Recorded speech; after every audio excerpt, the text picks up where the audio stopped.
أشهد أن لا إله إلا الله وحده لا شريك له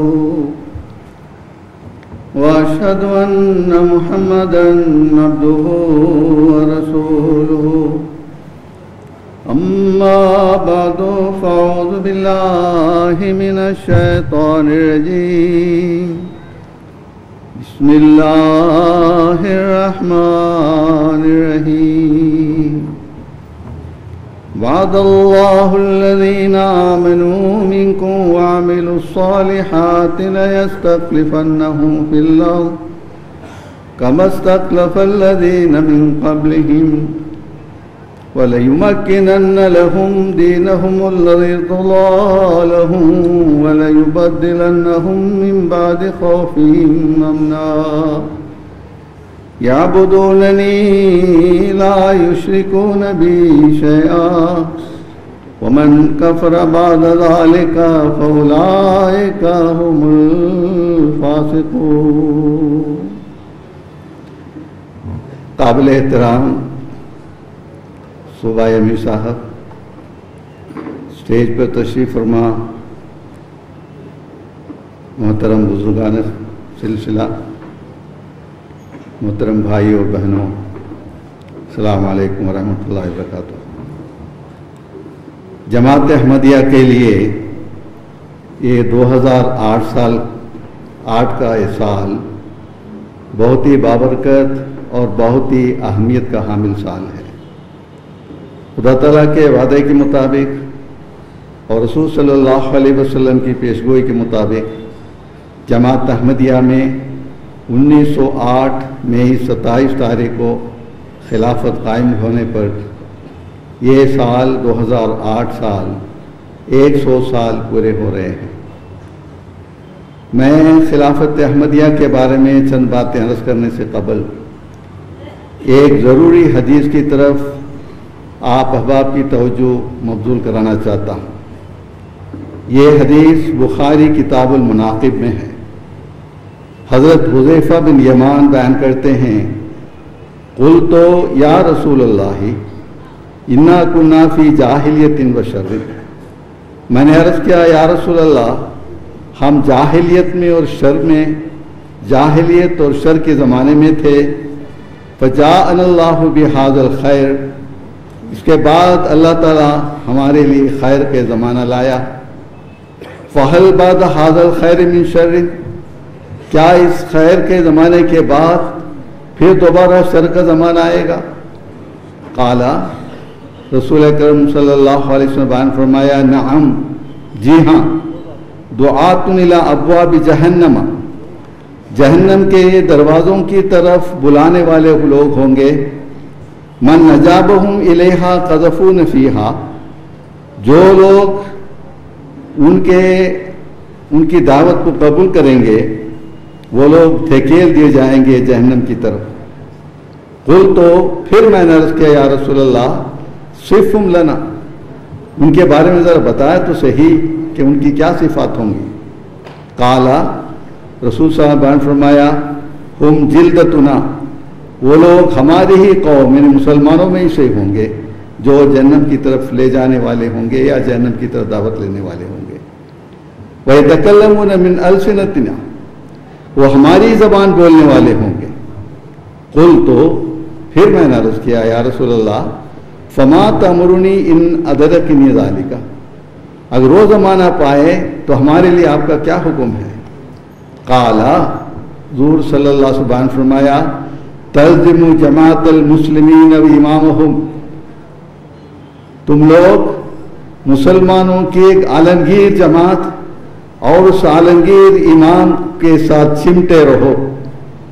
تلزم جماعت المسلمین و امامہم، آپ دیکھ لیں کہاں ہے عالمگیر جماعت، کہاں ہے عالمگیر امامت، ان کو پہچاننے کے بعد ان کے ساتھ چمٹ جاؤ. قلت، پھر میں نے عرض کیا فَإِن لَمْ تَكُنْ لَهُمْ جَمَاعَةٌ وَلَا إِمَامٌ، اگر کوئی جماعت یا کوئی امام نظر نہ آئے تو کیا کرنا ہمیں؟ قال، رسول صاحب نے فرمایا، فَاتَّذِرْ تِلْكَ الْفِرْقَ كُلَّهَا، اس زمانے میں کئی قسم کے فرقے نظر آئیں گے. ان سب کو چھوڑ دو، کسی فرقے کے ساتھ تمہارا کوئی تعلق نہ ہو. وَلَوْ أَنْ تَعَلَّ بِأَصْلِ شَجَرَةٍ، خواہ تمہیں درخت کے جڑ کھا کر گزارنا پڑے. حَتَّى يُدْرِكَ الْمَوْتُ وَأَنْتَ عَلَى ذَلِكَ، اسی حال میں تمہیں موت آ جائے. واضح رنگ میں رسول اللہ بیان فرمایا ہے آخری زمانے میں بہت سارے فرقے ہوں گے، اور ان فرقوں کے درمیان ایک الجماعت ہوگی، جس کا ذکر ایک اور حدیث میں رسول اللہ بیان فرمایا ہے.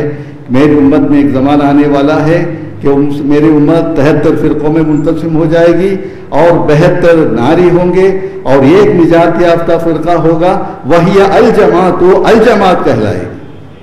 اور الجماعت کس کو کہتے ہیں؟ لیس الجماعت الا بامام، امام کے بغیر کوئی الجماعت نہیں، اور امام خدا کی طرف سے قائم کردہ ہونا چاہیے. تو رسول اکرم صلی اللہ علیہ وسلم نے بیان فرمایا ہے آخری زمانے میں جب مختلف قسم کے فرقے ہوں گے، تم تمام فرقوں کو چھوڑ دو، اور تم یہ دیکھو کہ کوئی الجماعت بھی ہے کہ نہیں، اور کوئی ایسا امام بھی ہے کہ نہیں جو یہ دعویٰ کرے خدا نے مجھے کہا کیا ہے.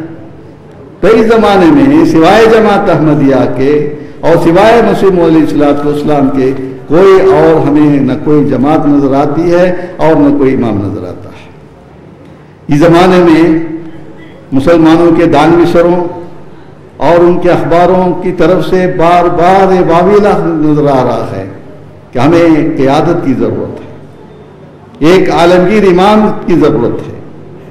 چنانچہ ایک عالمگیر امام قیادت کے فقدان کے سلسلے میں مولانا ابوالکلام آزاد اپنی کتاب منصب خلافت میں فرماتے ہیں تمام لوگ کسی صاحب علم و عمل مسلمان پر جمع ہو جائیں اور وہ ان کا امام ہو، وہ جو کچھ تعلیم دے ایمان و صداقت کے ساتھ قبول کریں، قرآن و سنت کے ماتحت جو کچھ احکام ہو ان کی بلا چون و چرا تعمیل و اطاعت کریں، سب کی زبانیں گونگی ہوں صرف اسی کی زبان گویا ہو، سب کے دماغ بیکار ہو جائیں صرف اسی کا دماغ کار فرما ہو، لوگوں کے پاس نہ دماغ ہو نہ زبان، صرف دل ہو جو قبول کرے، صرف ہاتھ پاؤں ہوں جو عمل کرے. اور اگر ایسا نہیں ہے تو ایک بھیڑ ہے مگر نہ تو جماعت نہ قوم نہ اجتماع، اینٹیں ہیں مگر دیوار نہیں، کنکر ہیں مگر پہاڑ نہیں، قطرے ہیں مگر دریا نہیں، کڑیاں ہیں جو ٹکڑے ٹکڑے کر دی جا سکتی ہیں مگر زنجیر نہیں جو بڑے بڑے جہازوں کو گرفتار کر سکے. تو ایک مضبوط عالمگیر قیادت کی ضرورت پر جو قابل اطاعت ہو، مولانا ابوالکلام آزاد اس پر بیان فرماتے ہیں. پاکستان سے نکلنے والے اخبار جنگ جنوری 92 میں لکھتا ہے اس وقت خدا کے فضل سے آزاد مسلمان ملکوں کی تعداد 45-46 ہے، اور مسلمانوں کی کل آبادی 1 ارب کے لگ بھگ ہے، 100 کروڑ.